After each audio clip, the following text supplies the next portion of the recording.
Prontinho, pode ficar à vontade. Pronto, boa tarde a todos. Eu peço desculpas aqui pelo problema técnico, mas eu acho que está dando para olhar direitinho aqui como PDF. Meu nome é Sara, eu sou residente do programa de Hematologia e Hemoterapia, eu sou R2. Hoje a gente vai dar sequência a uma série de discussões sobre COVID e hemoterapia. Hoje a gente vai abordar o impacto da tipagem ABO nos pacientes COVID-19.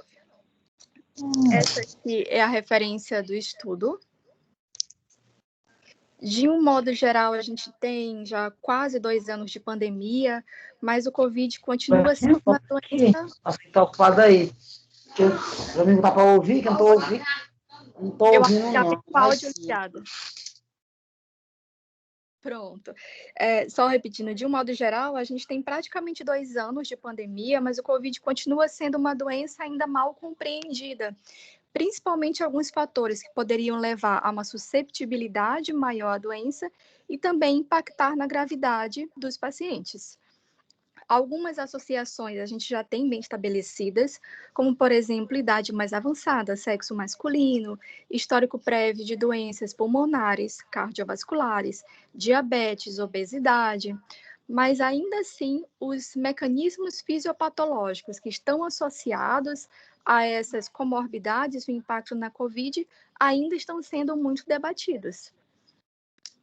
Foi levantada uma hipótese, então, de se haveria uma associação entre os grupos sanguíneos e ABO e a susceptibilidade maior e também a gravidade nos pacientes com COVID-19. Propôs-se que haveria uma modificação nessa susceptibilidade por uma interação entre os carboidratos que definem os subtipos ABOs com os micro-organismos e também o sistema imunológico. Isso já é associado em algumas doenças, como, por exemplo, malária, H. pylori, norovírus e uns outros, que estaria associado ao fenótipo secretor que é regulado pelo gene FUT12. Isso acabou sendo extrapolado para um contexto de COVID-19, principalmente depois que se detectou que lá em 2003, quando teve os primeiros casos notificados de SARS-CoV-1, os profissionais de saúde do grupo O, que foram expostos aos pacientes de caso índice, acabaram adquirindo menos COVID do que os funcionários da saúde dos grupos não O. Então, se levantou a possibilidade de que no SARS-CoV-2 também poderia ter alguma associação. Isso ganhou muito mais proporção depois de que, ano passado, uma empresa comercial que estava mais associada a perfil genômico emitiu um comunicado à imprensa, ainda com dados preliminares, de um estudo genético relacionado a 750 mil pacientes, em que eles teriam achado uma diminuição da susceptibilidade ao COVID-19 naqueles pacientes do grupo sanguíneo O. Desde então, vários estudos têm sido realizados para tentar demonstrar ou não essa associação, só que sempre cai no mesmo viés de amostragem. Os estudos do COVID, no geral, ainda são estudos que a gente ainda está tendo um pouco de viés em vários âmbitos. Isso acaba gerando dados muito conflitantes. E eu acho que ano passado todo mundo acabou se deparando com algumas dessas notícias que saíram até nas mídias leigas, digamos assim, ora dizendo que havia associação, ora dizendo que não havia associação com a tipagem sanguínea. Então surgiu a necessidade de fazer um estudo novo, só que dessa vez tentando reduzir mais o viés de seleção. Então, se buscou uma população em que a gente pudesse ter condições ideais para estudar essa relação entre o COVID e a tipagem sanguínea. E o local escolhido acabou sendo o Kuwait. Por quê? Principalmente por 3 características: a localização geográfica, a ampla testagem para COVID e um acesso amplo à tipagem ABO-RHD. Quanto à localização, o Kuwait foi vizinho de um dos primeiros epicentros do Covid-19, lá em fevereiro de 2020, que foi no Irã. E outra coisa que favoreceu bastante essa amostra menos viciada é que eles tinham uma estratégia de testagem bem ampla e bem precoce. Antes mesmo do primeiro caso índice, que foi em 24 de fevereiro de 2020, eles já estavam fazendo essa testagem em massa, até mesmo dos viajantes que retornavam para o país. Os indivíduos que habitavam em áreas residenciais de alto risco, todos os contactantes de pacientes positivos eram testados, então eles acabavam tendo um banco de dados bem expressivo com esses dados. Outra coisa que favoreceu bastante é que todos os pacientes, pelo menos no início da pandemia, que positivavam para SARS-CoV-2 eram internados em um hospital de referência, independentemente se eram pacientes com sintomas leves, moderados ou mais graves, se estavam ou não em suporte de oxigênio.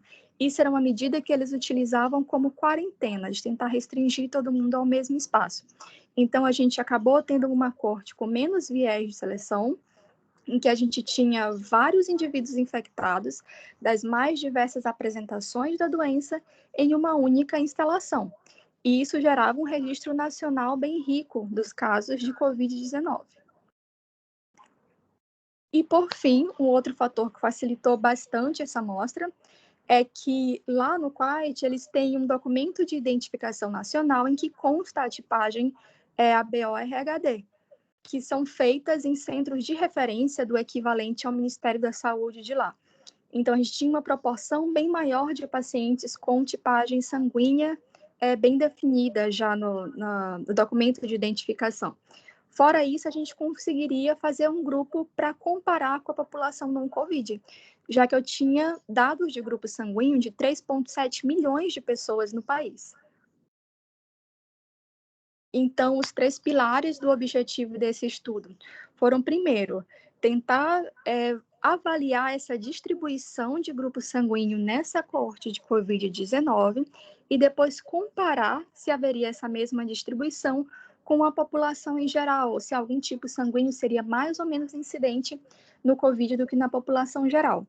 E, por fim, investigar se haveria uma relação entre essa distribuição da tipagem ABO-RHD com um desfecho clínico e também com o perfil de gravidade desses pacientes infectados. Foi escolhido, então, esse hospital de referência e foram admitidos pacientes no intervalo de 24 de fevereiro até 27 de maio de 2020. Era um hospital grande, tinha capacidade para 1.114 leitos. Quando foi aberto, a princípio, funcionava com 20% da capacidade, mas com a proporção que a pandemia evoluiu rapidamente, logo o hospital estava cheio. Todos os casos que positivavam eram referenciados para esse hospital e os pacientes permaneciam em quarentena até que eles tivessem 2 RTs PCRs negativos em um intervalo de 48 horas. Isso ocorria em média por volta do D14 de sintomas. Só que, como era de se esperar, com esse aumento exponencial dos casos, chegou o momento em que o único centro não comportaria todos os casos positivos de Covid daquele país. Então, houve uma mudança de fluxo, passaram a ser internados somente os pacientes que tinham critério para internação e não mais compulsoriamente como medida de quarentena. E quando os leitos foram lotados, esses pacientes positivos novos eram encaminhados para novos hospitais de referência, incluindo os hospitais de campanha. Mas para manter essa amostra mais uniforme, foi incluído só os pacientes que foram admitidos até esse intervalo de 12 de maio, como eles eram acompanhados mais ou menos até 2014, gerou esse prazo de até 27 de maio da inclusão na amostra. Eles tentaram padronizar todos os desfechos, como, por exemplo, o conceito do que era Covid grave, que eram todos que precisavam de algum método de suporte respiratório, seja invasivo, não invasivo, critérios de pneumonia, critérios de choque, que eles usaram, por exemplo, sepse 3, e critérios para lesão renal aguda também. Foram encontrados nessa amostra 3.305 pacientes positivos para Covid-19, com uma média de idade de 42 anos, sendo que 30,8% eram do sexo feminino, que correspondia a 1.017 pacientes, e 48,1% eram haitianos. E 31% desses pacientes eram obesos. Os demais que não eram haitianos eram aquelas pessoas que eram expatriadas, provenientes de outros países. Quanto à distribuição para o ABO, o O foi o mais frequente, com 37,1% dos casos, que equivalia a 1.225 pacientes, seguido aqui do B, com 965 casos, depois o A, com 843 casos, e, por fim, o AB, que correspondia só a 8,5% de todos os casos. As comorbidades mais comuns foram diabetes e hipertensão, e não teve diferença significativa entre as comorbidades nos diversos grupos sanguíneos, e já era esperado mesmo que fossem as mais frequentes, seguindo a prevalência mundial dessas duas doenças. De todas aquelas características basais, a única que diferiu significativamente entre os grupos sanguíneos foram sexo e nacionalidade.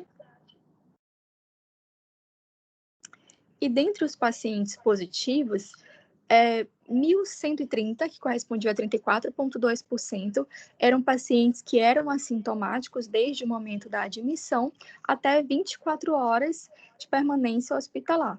Foi visto também que a maior proporção de pacientes assintomáticos estavam no grupo O, que representava 36,7% dos casos, e teve diferença significativa.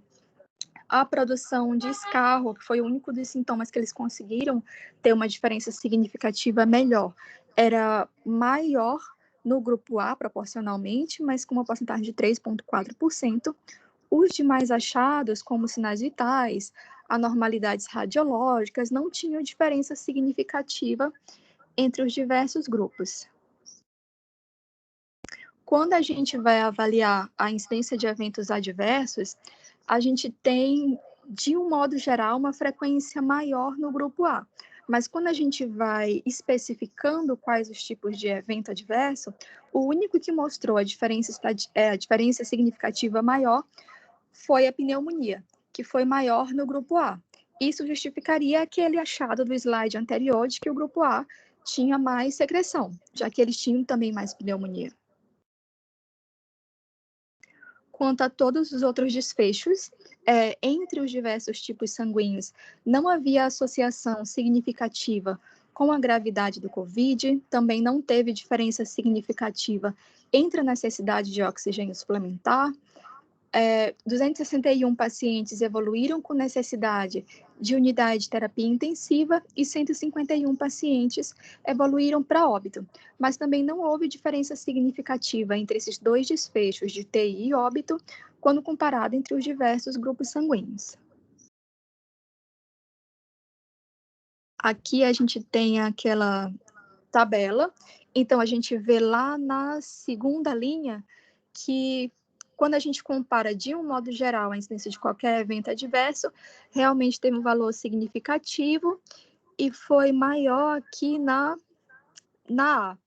E dentre os desfechos, quando a gente vai estratificando, o único que teve diferença significativa foi esse de pneumonia, que foi mencionado naquele slide anterior. Dentre aquela tipagem sanguínea que era feita compulsoriamente, a gente tinha uma tipagem de 88% da população dos 4,2 milhões de pessoas no país. Isso equivalia a 3.370.027 pessoas testadas. As outras pessoas eram aquelas pessoas que não tinham certidão, documento de identificação, ou estavam em alguma forma de ilegalidade, digamos assim.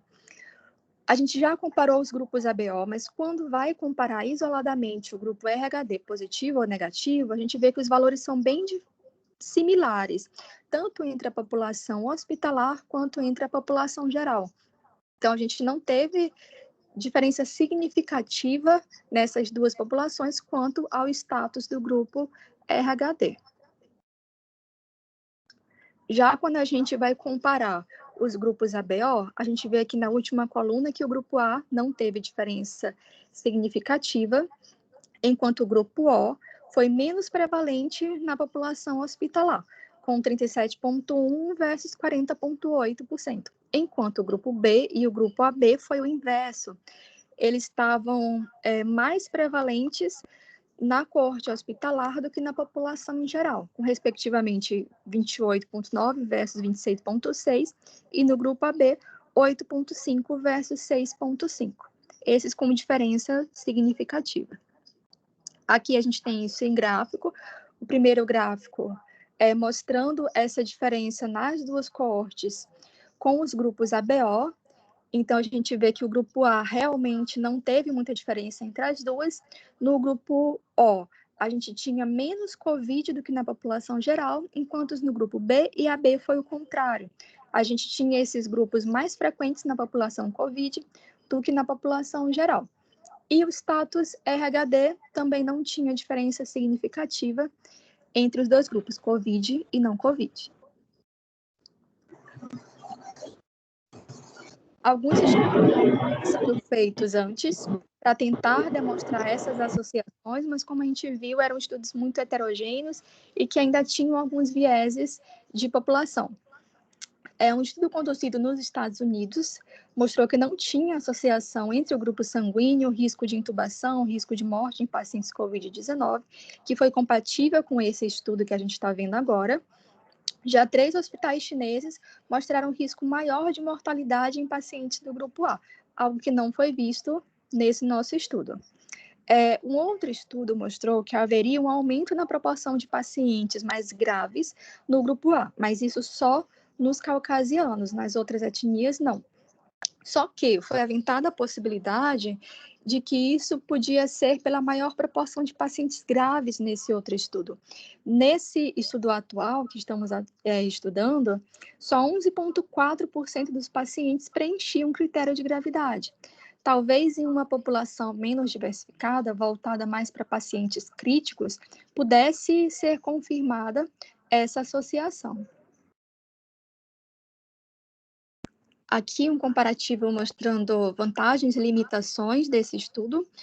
A grande vantagem dele foi ter uma coorte não selecionada, em que a gente centrava vários pacientes dos diversos perfis de manifestação da doença em um único centro, e também a ampla porcentagem desses pacientes com disponibilidade de testagem ABO. Já que em outros estudos, de todos os pacientes internados positivos, cerca de 63% apenas tinham essa testagem disponível. Como já foi mencionado, uma das limitações foi essa proporção pequena de pacientes graves, de só 11,4%. Talvez, se fosse uma proporção maior, pudesse ter sido achado mais diferença significativa quanto ao desfecho, e depois a natureza retrospectiva e relativa do estudo. Foram propostas 2 hipóteses para tentar justificar aqueles 2 achados. O primeiro de maior risco de pneumonia no grupo A, que seria causado pelos níveis mais elevados de von Willebrand nos pacientes que não pertenciam ao grupo O, já que o COVID aparenta ser uma doença vascular. Então, esses pacientes teriam uma tendência à exacerbação da trombose microvascular pulmonar.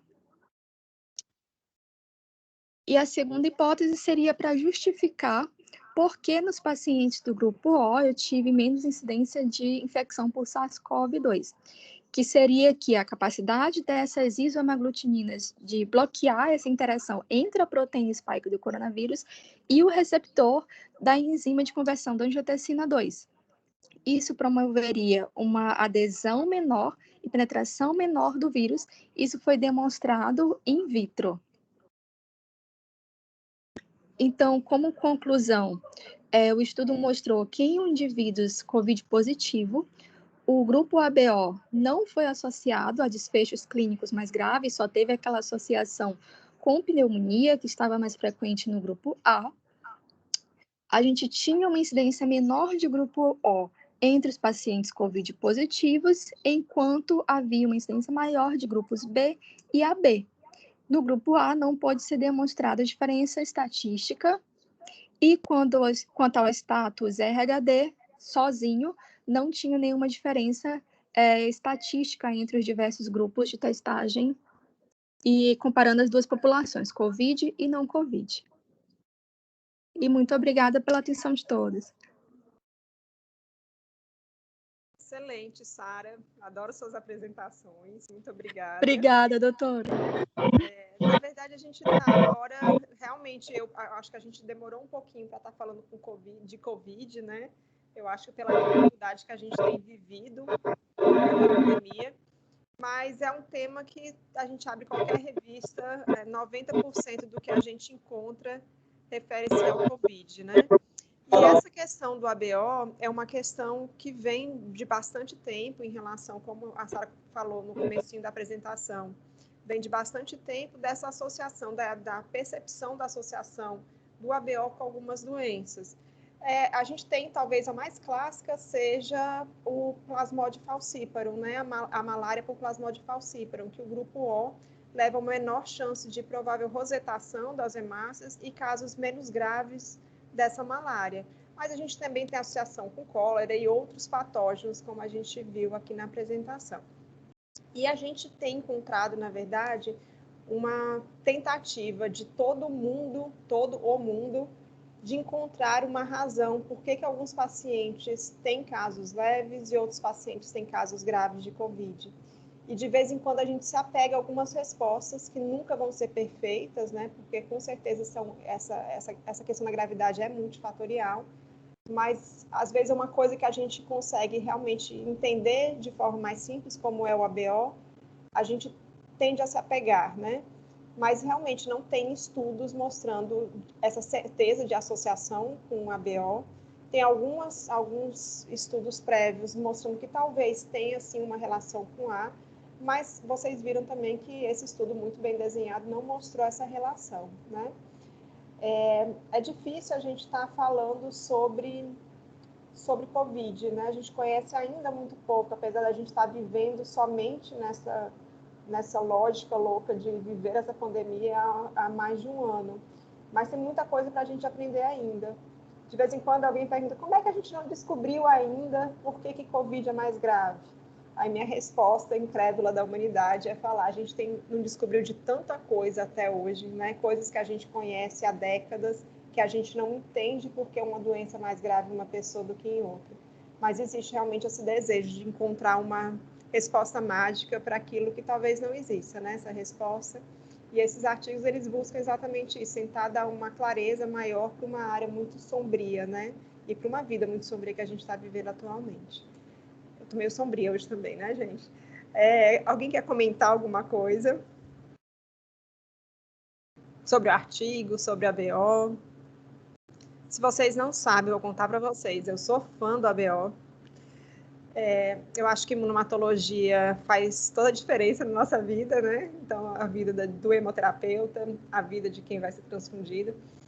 E o ABO traz muitos mistérios, né? Um deles é essa associação com doenças, assim como outros grupos sanguíneos, a gente conhece já isso já faz um tempo. E o ABO nos traz também algumas perguntas, às vezes, do diagnóstico do paciente, nos permite fazer hipóteses diagnósticas do que está acontecendo. Então, realmente é um campo de muitas perguntas e poucas certezas. Gente, vocês querem falar?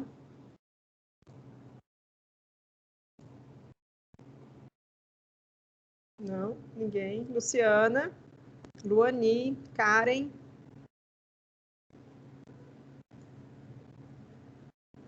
Eu chamo, bora meu povo. Ninguém quer falar. Franklin tá por aí, tá?